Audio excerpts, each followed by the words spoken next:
Bonsoir mesdames et messieurs, ravi de vous retrouver comme chaque mardi pour votre émission Ma famille, ma vie. Alors aujourd'hui pour le débat, nous allons parler de kafala, qui a le droit à la kafala. Quelles sont les procédures et que deviennent les enfants qui ne se font pas adopter? Nous en parlons aujourd'hui avec nos experts qui seront là, présents sur le plateau tout à l'heure. Ensuite, nous parlerons dans les rubriques de conseils pratiques et infos de la semaine. D'abord, conseils pratiques, nous parlerons d'un produit qui fait partie maintenant de notre quotidien. Je veux bien sûr parler des solutions hydroalcooliques, qu'elles soient liquides ou en gel, laquelle choisir, comment l'utiliser en toute sécurité. Nous en parlerons tout à l'heure dans la rubrique. Et pour finir, l'info de la semaine avec Leila Djibour. Je ne vous en dis pas grand-chose, je vous dis juste qu'on va bien rire.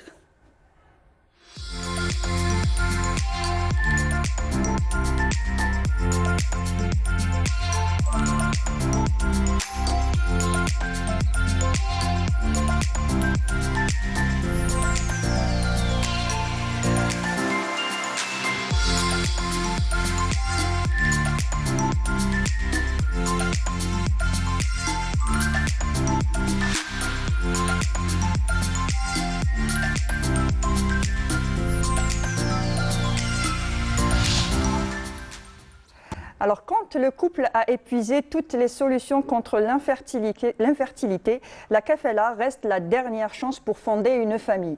Alors, qui a le droit à la kafala? Quelles sont les procédures et que deviennent les enfants qui ne trouvent pas de famille? On en parle aujourd'hui avec vous. Alors, Maître Nadia Aïdzaï, vous êtes avocate. Merci d'avoir accepté notre invitation. Merci de m'avoir invitée, je suis ravie. Et à vos côtés, Monsieur Jamal Raham, vous êtes conseiller au ministère de la Solidarité nationale, de la famille et de la condition féminine. Bonsoir et merci d'avoir accepté notre invitation. Bonjour, merci pour l'invitation. Alors nous allons parler de la kafala, on dit aussi adoption. Alors quelle est la différence entre adoption et kafala? Alors elle est de taille. La kafala, on la considère comme un recueil légal de prendre en charge bénévolement un enfant. Donc pour son entretien, pour l'éduquer et pour le protéger. Ce recueil légal a été donc prévu par d'abord une ordonnance de 1976 portant Code de la santé publique qui avait été donc qui prenait en charge dans un chapitre et la protection des mères célibataires et la protection de l'enfant abandonné. Donc elle était venue aussi pour remplacer l'adoption qui était pratiquée en Algérie avant et après l'indépendance jusqu'en 1968. Alors, quelle est la différence? C'est que lorsque nous prenons en charge un enfant de parents connus ou inconnus, on va l'élever comme étant son propre enfant, mais sans qu'il ait les attributs ou sans qu'il ait la filiation que l'on connaît dans une famille biologique, un couple qui a un enfant et à qui le nom va être transmis. Dans la kafala d'un enfant inconnu, de parents inconnus, le code de l'état civil lui octroie 2 prénoms.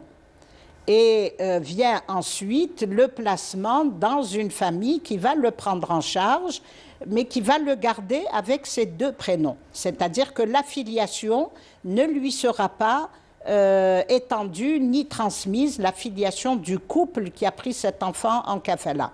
Alors que dans l'adoption, il y a 2 formes d'adoption. Il y a l'adoption simple et l'adoption plénière, que nous n'avons pas en Algérie. L'adoption simple, on prend en charge bénévolement l'enfant en lui laissant sa filiation. C'est pour ça que moi, je considère que la kafala, c'est une forme d'adoption simple. Tandis que l'adoption plénière, l'enfant va être affilié à la famille qui va le prendre en charge, qui va l'accueillir, qui va l'adopter et qui va lui transmettre son nom. Donc c'est ce qu'on appelle en arabe le nasab. Le nasab ne se transmet pas dans le droit musulman et dans les familles algériennes. L'enfant va garder son nasab lorsqu'il est de parents connus, parce que la kafala va se faire entre parents pour un enfant connu.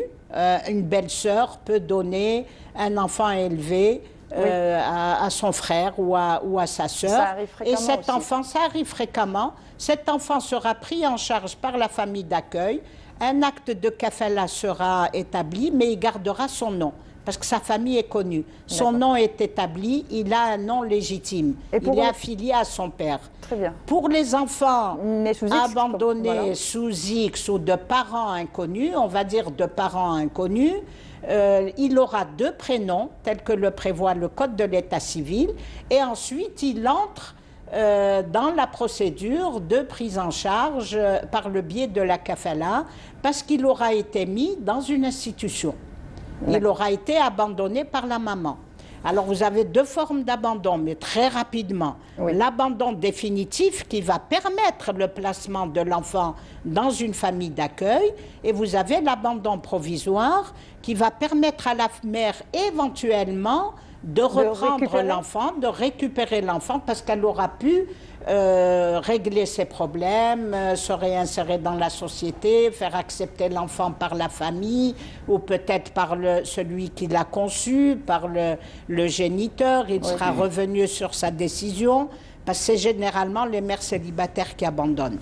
Et donc, voilà un peu cette situation de cet enfant-là qui sera pris en charge par une famille d'accueil, cette famille d'accueil qui est en attente de prendre un enfant parce qu'effectivement, elle n'aura pas pu avoir d'enfant parce qu'il y a des problèmes, il y a un problème d'infertilité, peut-être que l'insémination n'a pas pu aboutir, et donc, après mûre réflexion, travail avec la psychologue, travaille avec les services de la DAS, et je pense que monsieur le représentant du ministère va pouvoir vous en dire un peu plus. Avec tout un travail en amont, on pourra, cette famille pourra prétendre à avoir, à prendre en charge un enfant. Et elle entrera ensuite dans la procédure qui, elle, va être après plus technique, parce que les réponses, le droit les donne, mais le droit ne donne pas les réponses à l'affectif, ne donne pas les réponses à la prise en charge de l'enfant, à tout le travail qui est fait par les psychologues, parce que les parents vont se poser des questions. Est-ce qu'on peut aller vers cette kafala? Les gens appellent ça communément adoption. Voilà. Est-ce qu'on peut aller vers cette adoption? Comment on va réagir? Comment vont réagir la famille? Donc il y a un travail psychologique à faire avec cette famille qui aura pris la décision de prendre en charge un enfant. Très bien. Donc avant de continuer notre débat, nous allons suivre un reportage de notre journaliste Farida Ben Muslim, justement, qui nous parle de kafala.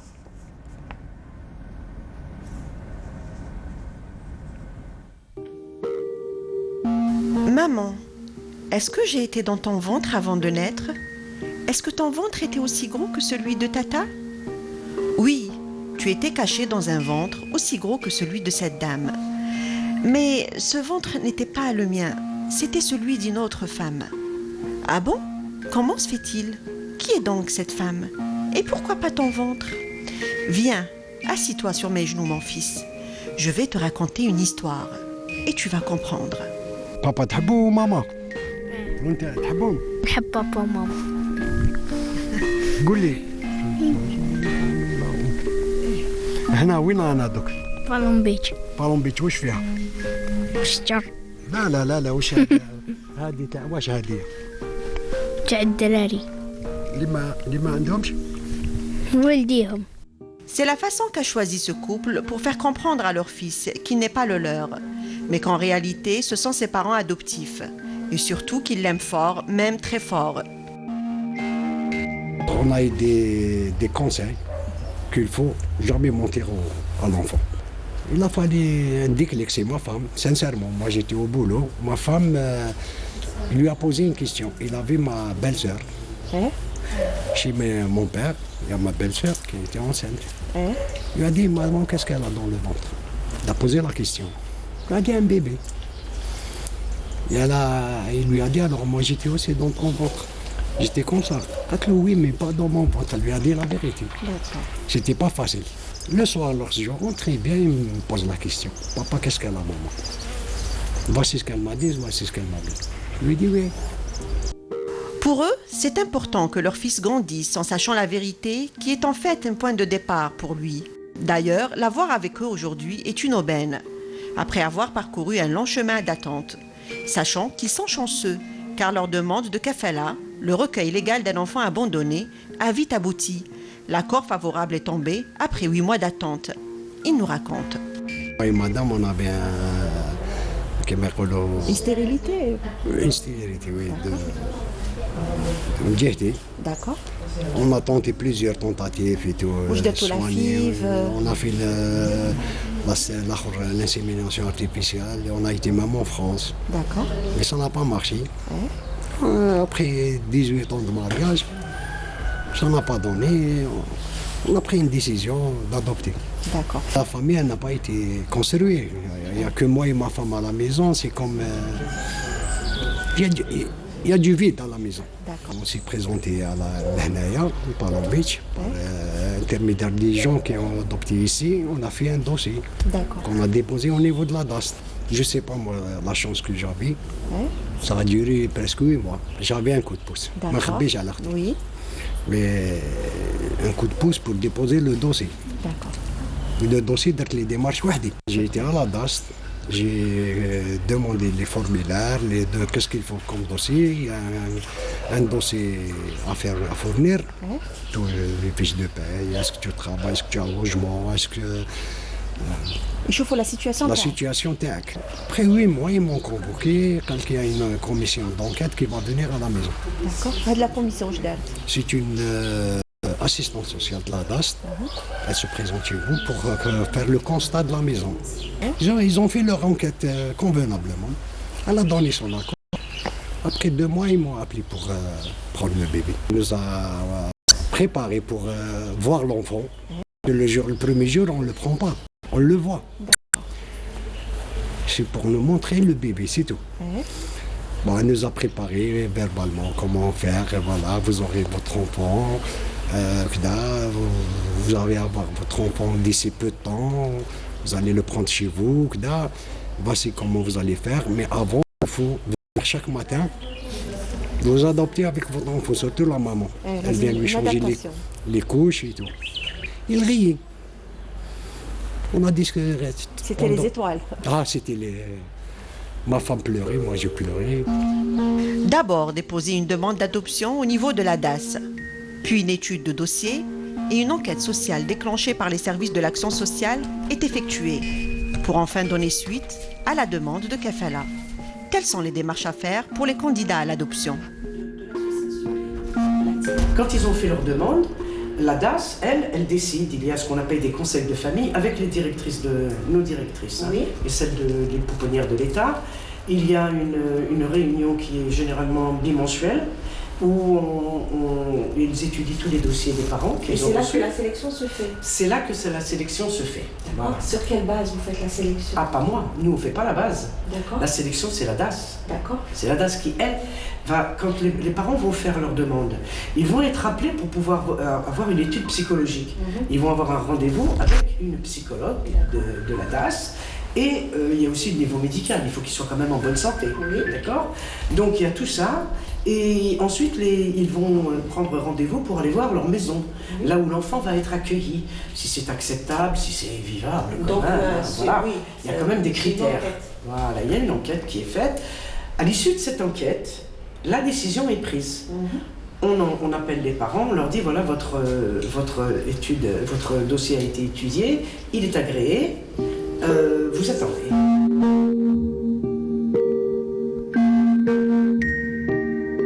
Même si les demandes d'adoption par voie de kafala sont traitées et approuvées, l'attente de recevoir un bébé est longue et même accablante, puisque cela peut durer des années.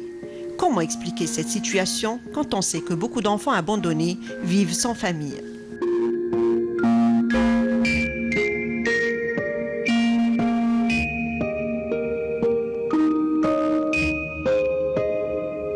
Généralement, le circuit, c'est l'hôpital.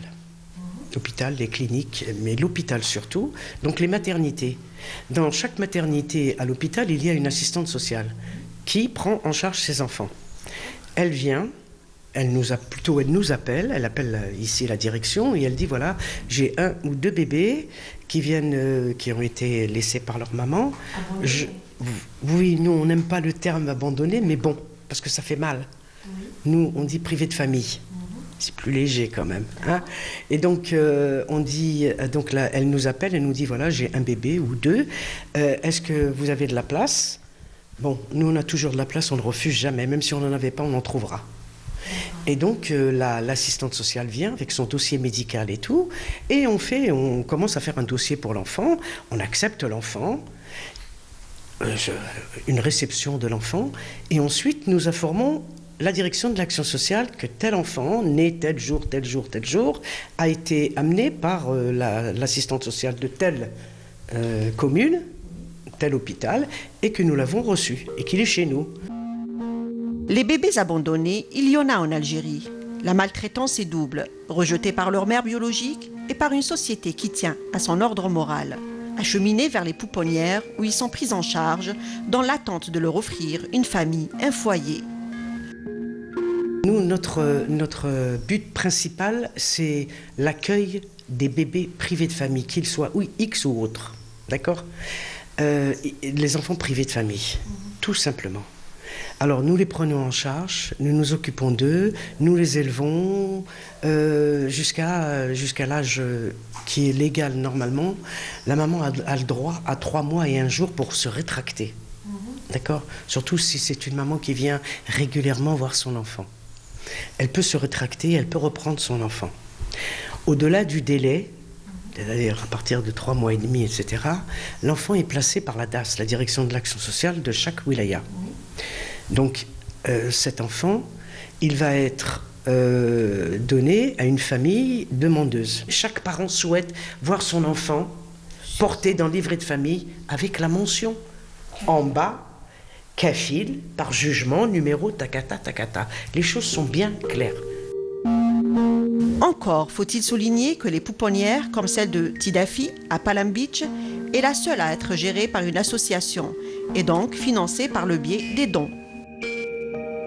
Des bébés abandonnés qui peinent à trouver une place en pouponnière et des couples qui s'impatientent de pouvoir enfin offrir leur amour à un enfant. Une équation à résoudre. Alors je tiens à rappeler que les images que vous avez vues, les images pour illustrer les témoignages et puis ce reportage, sont des images d'archives parce que vu la pandémie, on n'a pas le droit de rentrer dans une pouponnière et de pouvoir prendre des images pour éviter le risque de contamination. Donc on revient à notre débat. Alors qui peut adopter? Monsieur, je me retourne vers vous. Donc qui peut adopter?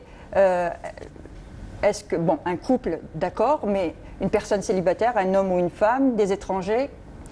Là, actuellement en Algérie, pour l'adoption de nos enfants par les étrangers ne se fait pas, mais il se fait par soit les nationaux résidant en Algérie, soit qui résident à l'étranger. À l'étranger, d'accord. Pour cela, nous avons 2 commissions. Il y a la commission nationale qui traite tous les dossiers qui viennent de l'étranger, à travers les consulats bien sûr, et à travers une procédure aussi.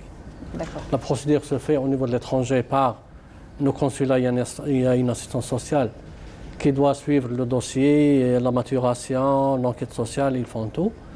Le dossier est acheminé vers la commission nationale qui va suivre le dossier et on va le percuter sur une wilaya où la famille qui demande l'adoption a un lien familial.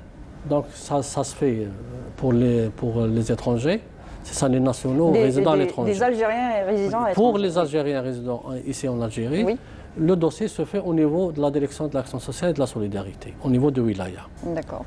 Là, il y a une commission spécialisée, c'est la commission de wilaya qui siège pour statuer sur tous les dossiers qui arrivent. Maintenant, si on veut parler réellement de la demande, elle est très forte actuellement.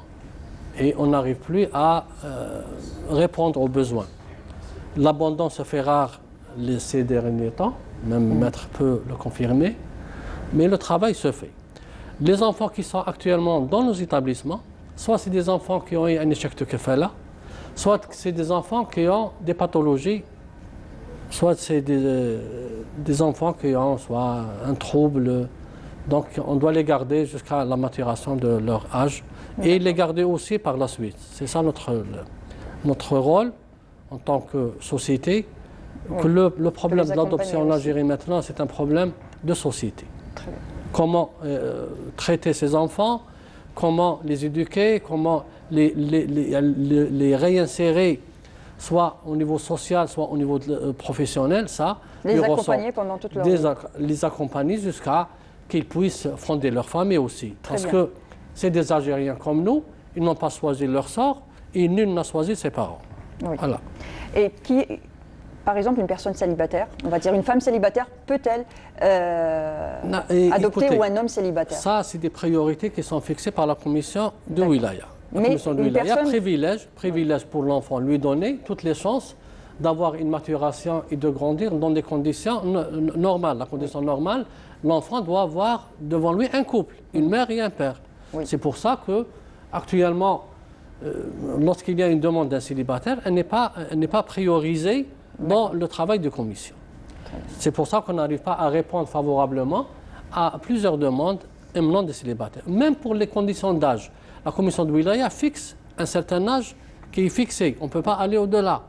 Quel est cet âge? L'âge pour la mère, c'est 50 ans. On ne peut pas aller plus. Parce qu'on doit garantir à l'enfant la réussite, un avenir et la réussite de la kafala. Oui. Voilà. Oui, je voulais juste rajouter par rapport aux demandes faites par les nationaux, enfin les Algériens établis à l'étranger.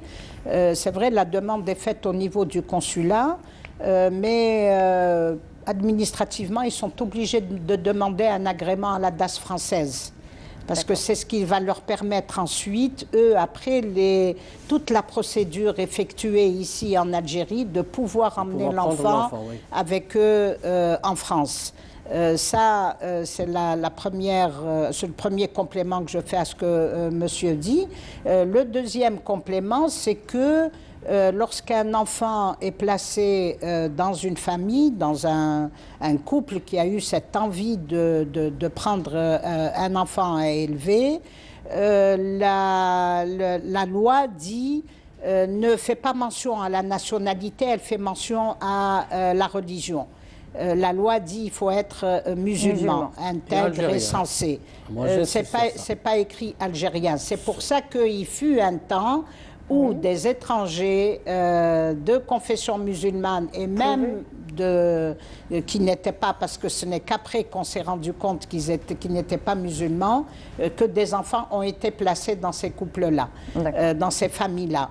Donc après, le ministère est revenu vers être algérien et être musulman, alors que la loi ne parle que de musulmans et non pas algériens. Parce qu'il se peut qu'on ait des étrangers ici en Algérie, résidents en Algérie, qui ont fait des demandes de prise en charge des enfants. Justement, parce qu'ils étaient résidents et ils étaient musulmans, mais non pas algériens. Voilà. Mais donc la loi n'est pas très claire, la loi ne mentionne pas la nationalité. La loi mentionne... Maintenant, elle la mentionne. Non, jusqu'à aujourd'hui, la loi ne mentionne la commission pas. qui... Après, c'est la commission qui est souveraine pour déterminer les conditions d'adoption ou de prendre en charge cet enfant-là. Et justement, quand c'est, on va dire, un couple mixte, où c'est une Algérienne et un étranger mais musulman, ou un Algérien et une étrangère mais musulmane quand même, donc est-ce que, vu que la nationalité, les deux conjoints n'ont pas la nationalité, enfin, l'un des deux n'a pas la nationalité. L'enfant est donné à l'Algérienne. On ne prend pas en compte le mariage. L'enfant va porter la kafala va être faite au nom de l'épouse algérienne et non pas au nom du mari qui ne pourra pas en faire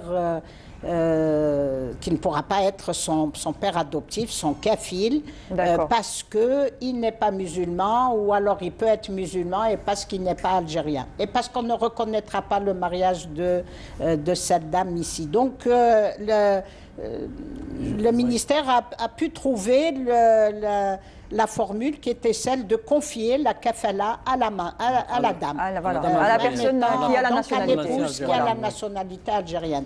Maintenant, pour les célibataires, c'est vrai qu'en droit musulman, parce que le code de la famille est inspiré du droit musulman, on ne confie jamais un enfant à un père, à un homme seul, qui n'est pas marié. Ça, c'est la règle en droit musulman. Mais par contre, on confie l'enfant à une dame, à une femme, même seule. Et c'est pour ça que le ministère a placé, la commission a placé des enfants chez des femmes qui ont émis le vœu d'adopter un enfant. Voilà. Ça, c'est à la commission de prioriser parce qu'on préfère donner un enfant pour lui garantir toutes les conditions d'épanouissement à un couple. Voilà. Et je dirais même que le législateur algérien était parmi les rares pays. L'Algérie était des rares pays qui a fait la concordance de nom.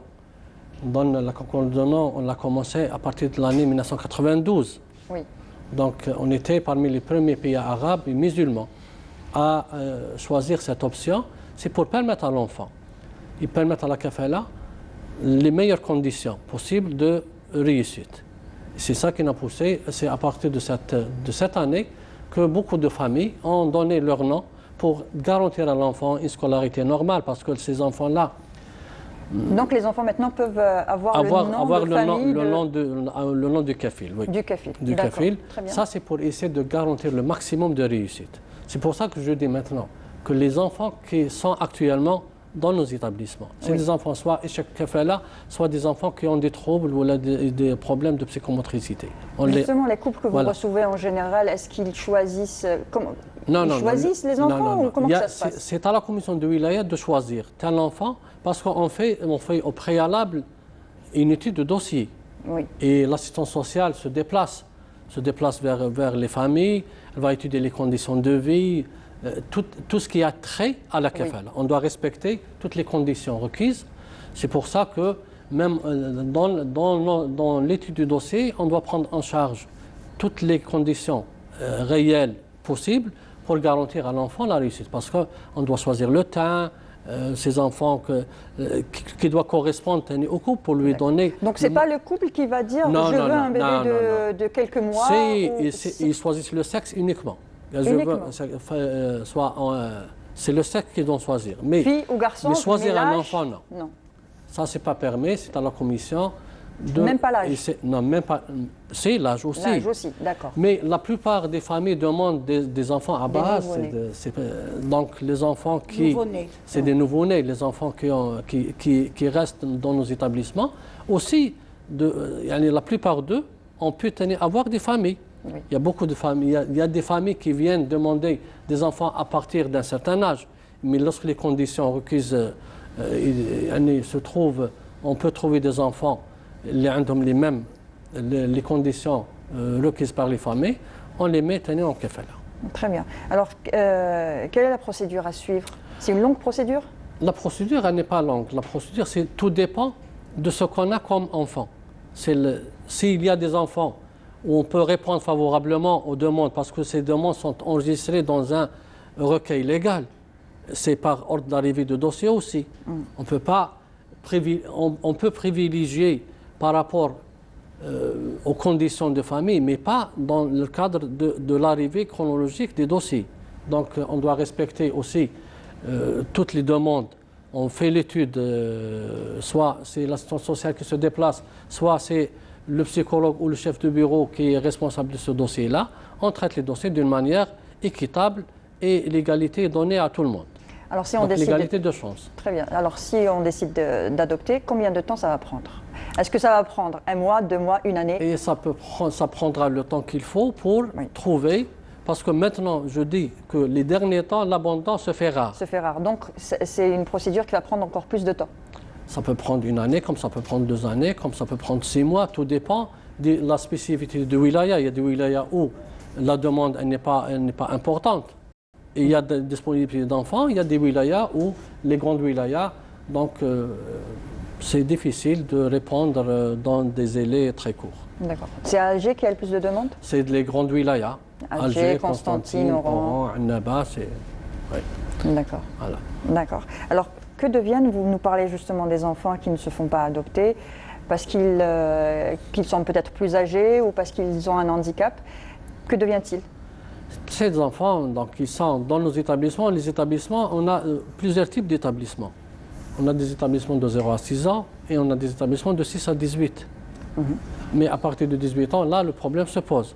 C'est comment orienter ces enfants, ces adultes, ces adolescents. Soit on les, dans le cadre de la réinsertion professionnelle, soit on les met dans nos établissements, surtout pour Dir Rahma, c'est pour essayer de garantir à ces enfants, arriver à un âge de maturité, d'essayer de se prendre en charge, de les aider.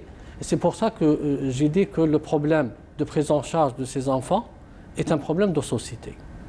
Ce n'est pas uniquement le ministère de la Solidarité nationale. Donc à 18 ans, qu'est-ce qui se passe? À 18 ans, c'est des mains levées. Les mains levées sont données par les juges de mineurs. On ne peut pas décider de mettre un enfant dans un autre établissement s'il n'y a pas une main levée du juge. S'il n'y a pas une main levée, il peut rester dans l'établissement? Donc rester dans l'établissement est néfaste pour cet enfant aussi, parce qu'il doit se prendre en charge à partir de cet âge. C'est pour ça qu'on les oriente vers nos établissements, soit Dar Rahma, c'est pour essayer de donner au maximum de ces enfants les moyens nécessaires pour se prendre en charge, soit de fonder de leur famille, de trouver un emploi et d'essayer de vivre comme vivent la plupart des Algériens. Voilà. Vous voulez réagir, Maître Aïtsaï? Oui, je vais réagir parce que c'est vrai, ça c'est une procédure administrative. Oui. Et l'administratif, je pense, a pris le dessus sur l'affectif, sur le psychologique, quand il s'agit de traiter avec un enfant abandonné ou un enfant de parents inconnus. Et il y a toute cette préparation de la famille avec cet enfant qui va arriver, avec leurs besoins d'adopter. Vous l'avez vu même dans le documentaire, la réflexion qu'a eu le couple avant d'adopter, avant d'aller vers cette décision qui est de prendre cet enfant. Et puis ensuite de traiter avec le bébé, avec l'enfant, de comment lui dire qu'il n'est pas son enfant, mais qu'il l'aime et qu'il le considère comme leur propre enfant. Il y a tout cet aspect-là qui a un peu disparu dans cette prise en charge et puis dans ce traitement avec les enfants. C'est bien d'avoir mis en place toute cette procédure, mais je pense que ce qui nous manque aujourd'hui, et je pense que je l'ai toujours dit parce que pour y avoir travaillé, d'abord c'est une loi régissant l'abandon. Pour éviter, quand je dis une loi régissant l'abandon, c'est de traiter légalement de l'abandon définitif et de l'abandon provisoire. Et d'aider la mère, si on ne veut pas aller vers l'abandon, à garder l'enfant. Mais à la suivre parce que elle peut ensuite rentrer dans des circuits parallèles qui sont qu'elle aura mis son enfant dans une famille. Cet enfant-là qui sera dans la famille ne sera pas protégé juridiquement parce que la maman peut disparaître et la famille d'accueil n'a pas la kafala. La famille d'accueil n'a aucun papier de cet enfant. Et donc, elle rentre dans une autre procédure qui est d'aller vers le juge, d'essayer de voir avec le juge comment régler. Parfois, il n'a même pas d'acte de naissance. La maman n'aura rien laissé. Donc, il faudra revenir vers le juge, l'ADAS, pour avoir un papier, voilà, pour avoir un papier, un document qui puisse. Donc, voilà, il faut que les mamans qui veulent abandonner doivent savoir qu'elles ont ces deux formules, l'abandon définitif, mais l'abandon définitif, ça suppose que c'est un enfant qui sera né sous X. Avant, dans la procédure, la maman laissait une lettre dans le dossier. Oui. C'était cette lettre cachetée, fermée. On détruisait sa carte d'identité, mais on laissait la lettre parce que l'enfant arrivait à un âge, et moi j'en reçois beaucoup en ce moment, il est à la recherche de son identité. Au moins, il vous dit, je veux connaître ma mère. Je veux savoir qui est ma mère, c'est tout. Je ne cherche pas autre chose, je veux savoir qui est Donc cette lettre n'existe plus. Non, ça se Et fait. la Non, lettre, ça se fait, ça n'existe plus. Et Non, cette lettre, mais ça se fait. ça se fait, mais les assistantes sociales, il faudra les reformer. Les anciennes, oui. On avait de très bonnes assistantes sociales, très au fait de la procédure, que nous avons hérité à l'indépendance, mais que nous n'avons pas su légiférer. Nous n'avons pas pu légiférer. Le Code de la santé publique de 1976 avait prévu l'abandon, et définitif et provisoire, mais qui n'a pas été repris par le Code de la santé de 85 et encore moins par celui de 2018. Donc vous voyez, il y a un Code de la santé qui va avoir un article qui parle de l'enfance abandonnée et vous avez un ministère de souveraineté qui est le ministère de la solidarité qui lui s'occupe réellement de cette frange de population et qui n'a pas les moyens, au moins législatifs, mais il a la procédure administrative sur laquelle il fonctionne. Donc je pense que le premier travail aujourd'hui à faire, c'est de réfléchir sur cet abandon.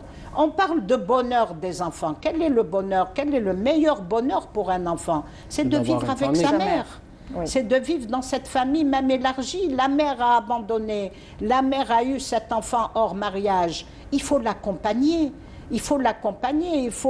Aujourd'hui, ce n'est plus tabou. Hein. Il ne faut pas penser que le problème des enfants abandonnés, comme à une époque, on les traitait de... Je ne veux pas utiliser le terme.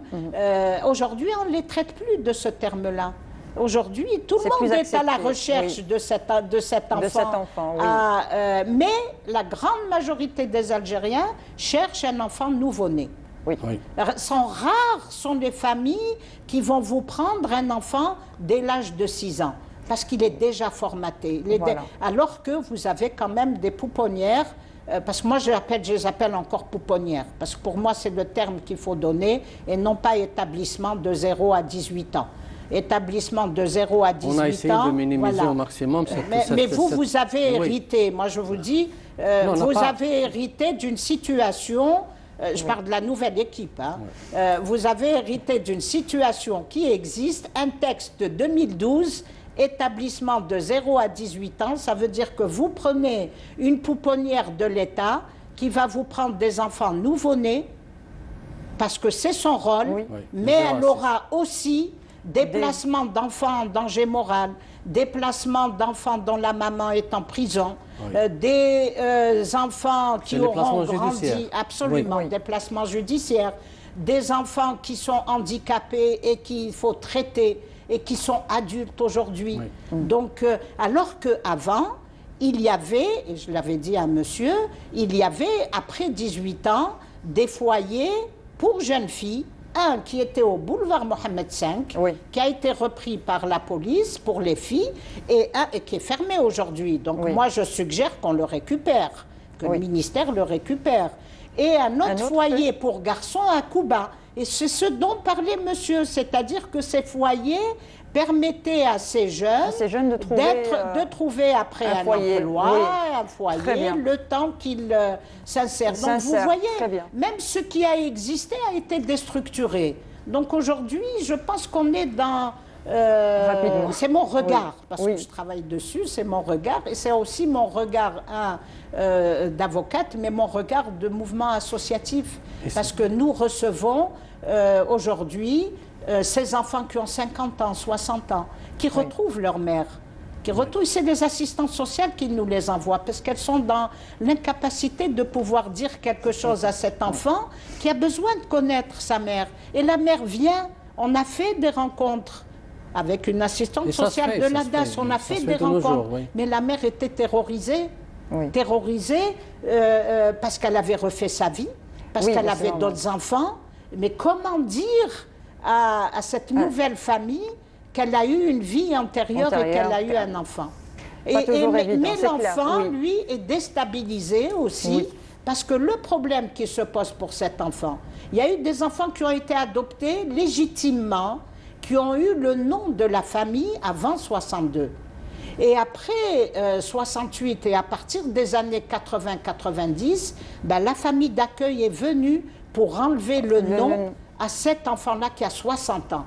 et qui a lui transmis le nom de la famille d'accueil à ses enfants. Vous vous rendez compte Oui. de la procédure, oui, de la procédure, mais du trouble psychologique que ça fait naître, Oui. que ça engendre. Sur plusieurs Donc, générations en plus.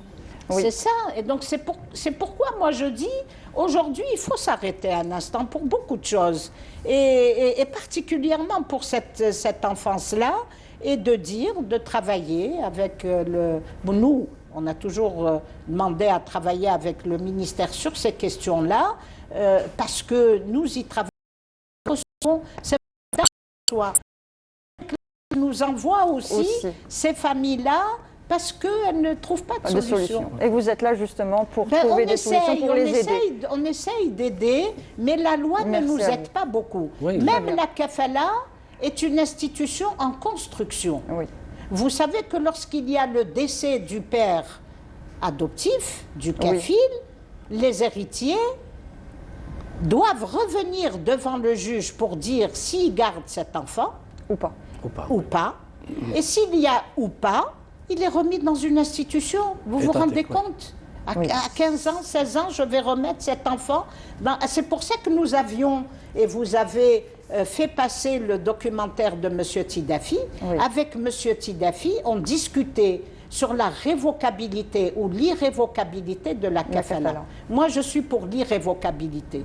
Mais beaucoup le sont pour la révocabilité. Peut-être qu'ils ont raison, parce qu'effectivement, dans des familles, vous avez des enfants qui sont placés et qui peuvent faire l'objet de violences. Mais ça ne fait rien, c'est comme dans une famille légitime. Voilà. Ils peuvent faire partie, ils peuvent avoir de la violence. Moi, je pense que dire que la kafala est irrévocable, ça protégerait davantage l'enfant. Ça protégerait et ça le rassurerait sur le plan psychologique d'être dans une famille qui se battrait pour lui. Très bien. Généralement, c'est un projet de couple, la kafala. C'est un projet de couple, femme et homme. C'est comme pour... Et même dans un divorce, il y a des soucis. Il y a des soucis aussi. Oui. Quand vous avez un enfant qui est pris en kafala, la kafala est au nom du mari, il y a un divorce. Nous avons demandé à ce qu'il ait les mêmes droits qu'un enfant légitime, ce kafil. Le mari peut garder la kafala. L'époux divorcé peut garder la kafala. Mais il doit payer la pension et c'est ce que les juges font. Les juges font. Mais de plus en plus, la mère reprend la kafala en son nom parce qu'elle sera partie devant le juge pour demander l'annulation de la première kafala et de la remettre à son nom. Très bien. Merci en tout cas pour toutes ces informations. Vous avez évoqué l'association TEDAFI et justement, ils ont besoin de dents et justement le numéro de CCP est en train de s'afficher en bas de notre écran. Donc si vous voulez faire un don, voilà, le numéro est affiché. Merci encore. Merci. Maître Nadia Aïdzaï, vous êtes avocate, merci d'avoir participé. Et à vos côtés, Monsieur Djamel Rahim, vous êtes conseiller au ministère de la Solidarité nationale, de la famille et de la condition féminine. Merci encore d'avoir participé. Merci. Et tout de suite, nous passons à la rubrique Conseils pratiques.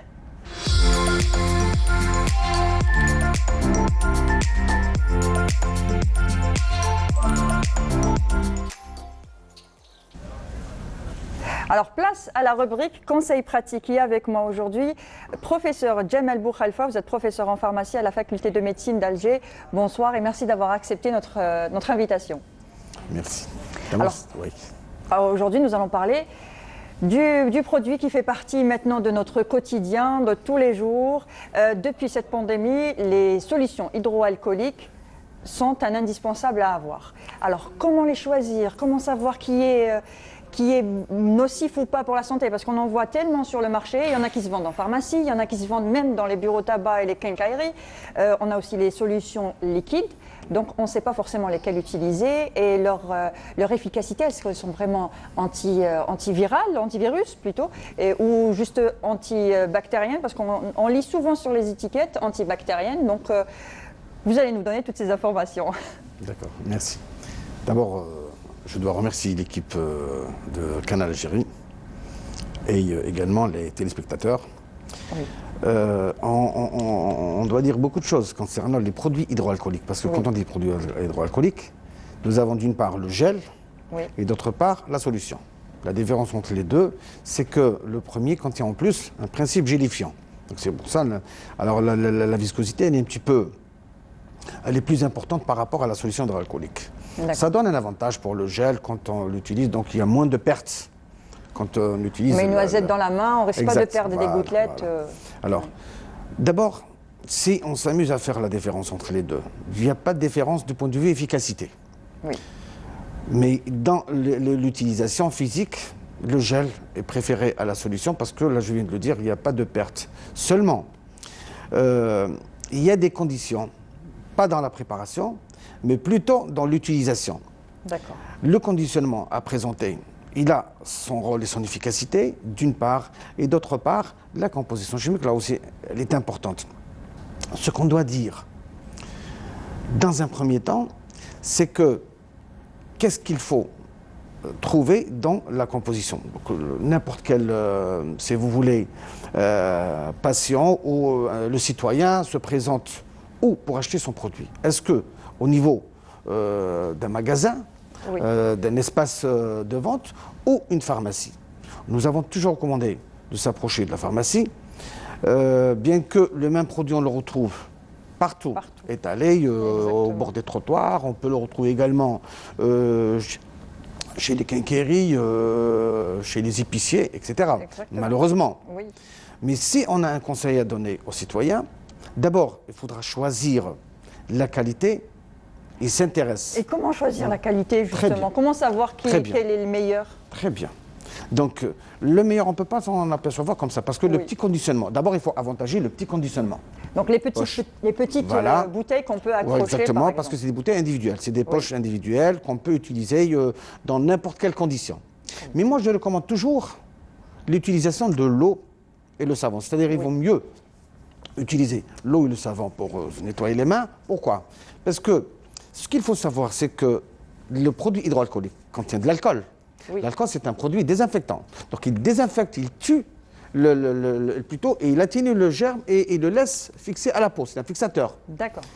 Donc, il ne nous débarrasse pas complètement du germe. Pas du tout. Il le laisse fixer sur la peau.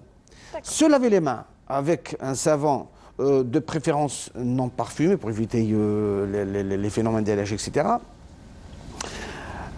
Ça nous permet de nous débarrasser de ces germes qui collent à la peau. Mais quand on est dans un endroit où les points de manque, donc on est obligé d'utiliser le produit hydroalcoolique. Le gel hydroalcoolique. Alors, qu'est-ce qu'il faut savoir? Comment il faut avoir les mains? Avec des mains souillées, par exemple, on n'utilise pas du gel hydroalcoolique? Pas du tout. Le produit hydroalcoolique, il faut l'utiliser dans des conditions bien précises. Des mains propres, visiblement, non souillées, c'est-à-dire non souillées, et sèches. Donc après nettoyage au savon, on utilise les produits hydroalcooliques. On peut les utiliser, comme je viens de le dire, chez les enfants, à l'école, lors de la création. Il y a beaucoup de possibilités d'utiliser en voyage. Maintenant, la compagnie aérienne a repris ses vols en interne, donc on est obligé d'utiliser le produit. Donc, pas tous les protocoles, on trouve les mesures barrières parmi l'utilisation de ces produits hydroalcooliques. On est obligé, d'ailleurs peut-être avec l'ouverture, on ne le sait pas, la navigation maritime, là aussi il y a un problème de proximité, on est obligé d'utiliser. C'est vrai, on trouve dans les lieux de travail, etc., le conditionnement adapté à l'ensemble par rapport au conditionnement individuel. Et là aussi, il faudra choisir le banc avant de revenir à la composition.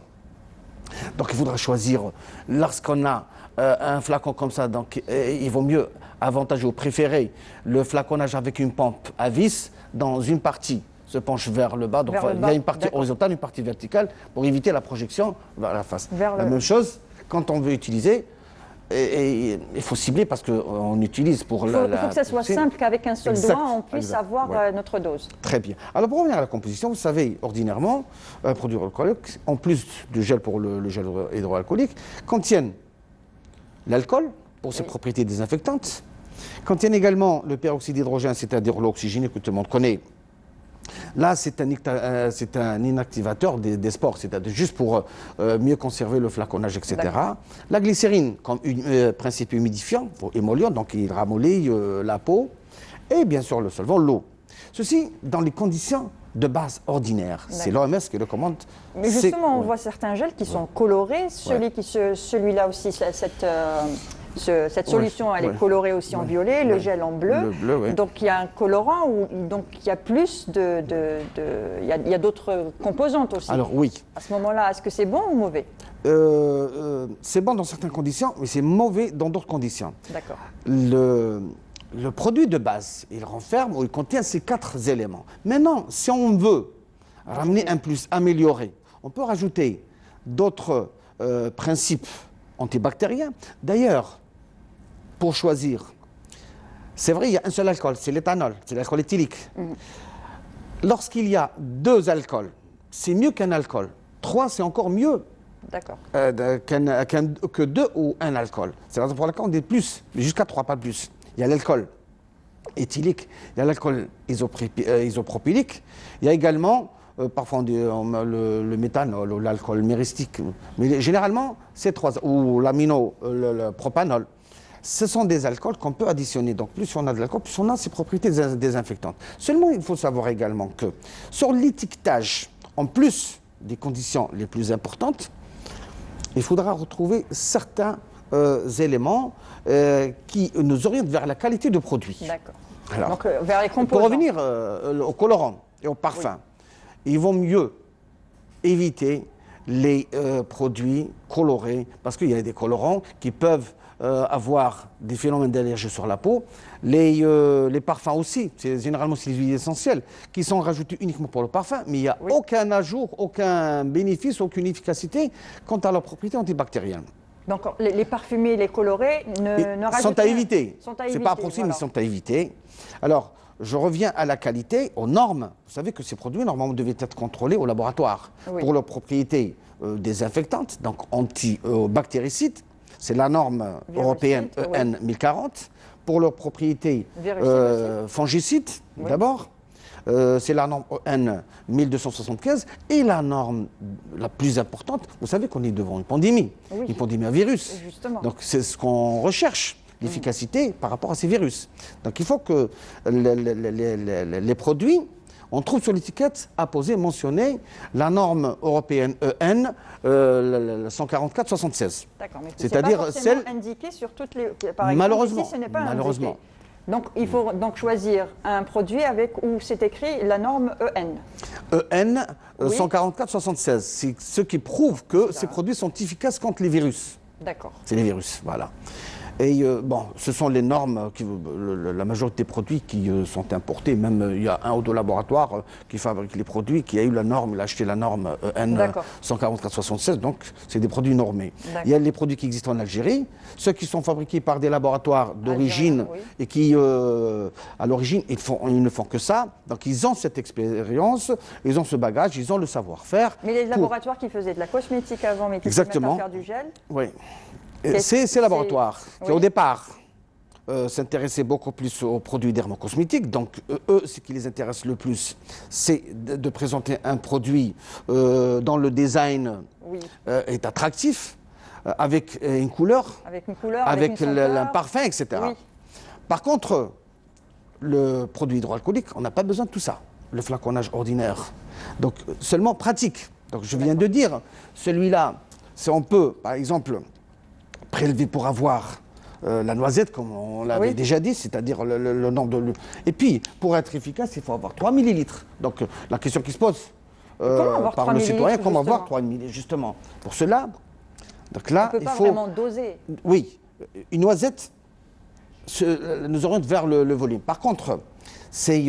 avec les pompes? Avec les pompes, quand on pompe, c'est 1 millilitre. 3 fois, nous avons 3 millilitres. Donc avec les pompes, on pompe 3 fois pour avoir 3 voilà, pour avoir les 3 millilitres. Parce que chaque pompage vous donne 1 millilitre. 1 millilitre. Voilà. Et une question qui me vient à l'esprit. Il y a beaucoup de personnes qui se disent, bon, moi je ne prends pas de gel hydroalcoolique, je ne prends pas de solution, je vais prendre de l'alcool directement, ça va être beaucoup plus efficace. Est-ce que c'est efficace ou pas, ou c'est déconseillé? Vous savez, là, c'est une bonne question. L'alcool qu'on retrouve dans le marché au niveau des officines, c'est l'alcool qui titre 70 degrés. Seulement, il ne contient pas d'agents humidifiants, d'agents émollients. Donc, il n'y a aucune protection pour la peau, notamment la peau sèche. Par contre, le produit hydroalcoolique, au départ, nous avons un alcool à 96 degrés. Ça a été toujours 96 jusqu'à presque 100%. Mais quand on fait le mélange, on descend jusqu'à 60-70. Donc nous avons le même degré alcoolique, autrement dit la même concentration en alcool. Pour être efficace, le produit hydroalcoolique devra avoir une concentration se situant entre 60 et 70 en matière de degré alcoolique. Et même un petit peu plus, ça ne fait rien. Par contre, donc, utiliser l'alcool de court, une fois, il n'y a pas de risque. À répétition, chaque fois, non, les répétitions, c'est-à-dire... ça va un peu nous agresser la peau, comme on dit. Exact, parce que la peau... Donc ça sera nocif un peu pour... nocif, et puis elle dessèche la peau, parce que l'alcool, à l'origine, dessèche la peau. Donc on risque d'avoir des problèmes d'irritation de la peau, d'eczéma, et pas mal d'autres problèmes qui touchent à la peau. Et puis, il ne faut pas oublier, le produit hydroalcoolique, là, il y a une stabilisation de pH, c'est-à-dire on rajoute des produits dans le pH, respecte le pH de la peau. L'alcool chirurgical qu'on est en train d'utiliser ou dénaturé, c'est-à-dire rendu baissé à 70 degrés, là, il n'assure pas ces protections. C'est vrai, on fait pour désinfecter une fois dans le temps, mais ce n'est pas à chaque fois. Donc, si on devait conseiller, c'est de prendre du gel hydroalcoolique qui n'est ni coloré ni parfumé, et des solutions aussi qui sont ni colorées ni parfumées, avec la mention CN. C'est cela? EN. EN, pardon. EN, c'est la norme européenne. La norme européenne, pardon. La norme européenne. Et éviter... 144-76 pour prouver l'activité virucide. Très bien. Et éviter de prendre de l'alcool pur, tout simplement, parce que ça risque d'être nocif. Une fois de temps en temps, ça ne fait pas de mal, mais pas quotidiennement. Exact. Seulement, il y a d'autres conditions. Moi, je reviens à la composition, parce que le souci du consommateur, c'est comment identifier le bon produit. En principe, je sais que parfois, le fournisseur trouve l'argument que le petit flacon, je n'ai pas où tout mettre. C'est-à-dire la première des choses. L'identité du laboratoire, ça c'est important. L'identité du produit, c'est aussi important, si c'est une solution ou un gel hydroalcoolique. La composition chimique, il faut la mettre. La composition. Pourquoi? Parce qu'au niveau du ministère du Commerce, quand il dépose pour la production ou pour l'importation, il doit déposer la formule. Donc c'est la même. Donc la formule doit être apposée sur l'étiquette. Très bien. D'une part. Dans la composition, il faut faire sortir les principes actifs. Les principes actifs, pourquoi? C'est-à-dire les principes qui permettent non seulement de réaliser cette efficacité antivirale, antibactérienne et antifongique, mais en plus d'assurer la protection de la peau. Parce que certains qui peuvent être allergiques à tel ou tel composé, il faut qu'ils savent ce qu'il y a dedans. La composition pour pouvoir faire attention et choisir le bon produit. En tout cas, c'est très intéressant. C'est très intéressant d'avoir toutes ces informations. Donc, on rappelle le gel non parfumé, non coloré et éviter l'alcool si possible. Donc, très bien, merci beaucoup. Pardon, je dois rajouter une chose sur la composition chimique. Rapidement, s'il vous plaît. Alors, c'est vrai, les structures de base qu'on avait dit, on peut améliorer en rajoutant des produits qui protègent la peau. C'est le cas de la vitamine E, le tocopherol, qui peut régénérer la peau. Là aussi, ce serait important de l'avoir. Et puis, il y a d'autres qui mettent des substances qui peuvent avoir un effet bactéricide, mais qui seraient nocifs pour la là, santé. qu'il faudra identifier et éviter quant à leur utilisation. Très bien. Merci beaucoup, professeur Djamel Boukhalfa. Vous êtes professeur en pharmacie à la faculté de médecine d'Alger. Merci encore pour toutes ces informations. C'est moi qui vous remercie. Et tout de suite, nous passons à l'info de la semaine avec Leïla Tupor.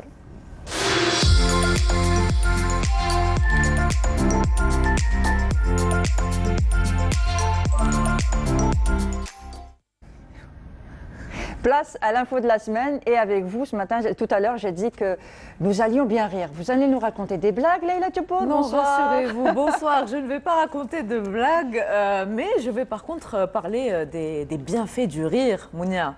Et nous rions tous. Mais heureusement. Eh bien, il y a un but en tout cas. Alors, rire, ça permet de donner un bon coup de fouet à notre énergie, ça permet également de booster notre système immunitaire et ça permet aussi de changer d'état d'esprit, surtout en période de Covid. très bien. Alors, est-ce que le rire est un sport? Eh bien non, le rire, c'est une thérapie. Bon, on peut le comparer au sport. Hein. Oui. Un bon fou rire, ça peut être comparable à un bon footing. Pourquoi? Oui. Parce que ça permet aussi aux poumons de faire travailler les poumons, mais aussi de bien faire fonctionner l'oxygène dans le cerveau, bien le faire circuler. Voilà, donc ça permet aussi d'augmenter et d'accélérer les fréquences cardiaques. Voilà. Donc c'est bon pour le cœur. Voilà, c'est très bon pour le cœur et c'est très bon aussi pour le sang, ça permet de mieux le faire circuler. Voilà, oui. Donc c'est un bon coup d'endorphine également et c'est très bon pour les scientifiques? Le cerveau. Alors les scientifiques, on sait que la littérature scientifique est riche de près de 800 il y a des études qui ont été faites, hein, voilà. Et il y a eu une étude plus particulièrement dans le Maryland aux États-Unis qui a été faite par Michael Miller, qui a décidé de tester 2 groupes d'individus en très bonne santé, des femmes et des hommes, et il leur a fait visionner 2 films. Alors, un film comique et un film plutôt très stressant. Voilà. Donc la première équipe qui a regardé le film comique, il s'avère que sa circulation sanguine était meilleure de 35%, son flux sanguin au niveau des bras était mieux de 35%, donc sur quand même de 22% sur 14 personnes. D'accord. Ce qui est quand même énorme. Et le contraire, ceux qui ont regardé le film stressant, c'était 35%. Le flux sanguin circulait, le flot sanguin circulait moins bien de 35%. Moins bien de 35%. Donc on dirait que le rire, ça permet d'être en bonne santé. Il faut rire 15 minutes par jour. D'accord. Voilà, si on peut rire plus, hein, pour ceux qui aiment bien rire, ils n'ont qu'à rire beaucoup plus. Voilà, mais c'est vrai que rire permet il aurait été dit aussi qu'on vieillirait moins vite en gardant le sourire. Très bien, alors on va essayer de garder le sourire le plus longtemps possible. Je pense qu'il n'y a pas de, il y a pas de souci pour vous, Mounia. Vous êtes très souriante, H24, donc ça va le faire. Voilà, donc c'est ce qu'on propose. Vous aussi, hein, vous êtes très souriante. Et le yoga du rire, qu'est-ce que c'est au juste? Alors, le yoga du rire, c'est comme une thérapie aussi. Hein. C'est surtout durant le Covid. Malheureusement, certains l'ont arrêté. Hein. C'est comme un sport, ça permet de se détendre en groupe à travers des activités. Il y a 3 activités durant le yoga du rire. Il y a le sourire, alors on fait des exercices de sourire, voilà, pendant quelques minutes. Un sourire de publicité. Le sourire de publicité, ça permet aux muscles de travailler. Oui. Voilà, le diaphragme aussi, on le fait travailler. Et il y a aussi l'exercice du téléphone. Alors on fait semblant de rire. On peut faire semblant de rire, mais on peut rire aussi parce qu'il y a quelque chose de drôle. Voilà. Et la 3e chose, c'est rire en faisant une activité, par exemple en lavant la vaisselle, en se lavant les mains. C'est ce qui est conseillé par les thérapeutes du rire. C'est drôle. Mais je me vois mal faire la vaisselle et commencer à rire toute seule. On va prendre pour une... Alors au départ, certaines personnes qui ont fait l'expérience ils étaient gênés au départ parce qu'ils avaient peur qu'on les prenne pour des fous. Oui. Mais au final, ça les a réussi parce qu'ils étaient détendus. Pourquoi? Parce qu'ils ont réussi à détendre leurs muscles. Très bien. Voilà. Une autre information? Je pense que c'est tout pour le rire. Alors il faut rire alors. Riez. Très bien, merci Leïla, c'était très intéressant. On va continuer l'émission, sourire. Et on vous dit au revoir et à la semaine prochaine. Prenez soin de vous, gel hydroalcoolique comme on l'a dit, sinon savon et de l'eau, masque et distanciation. Prenez soin de vous et à la semaine prochaine.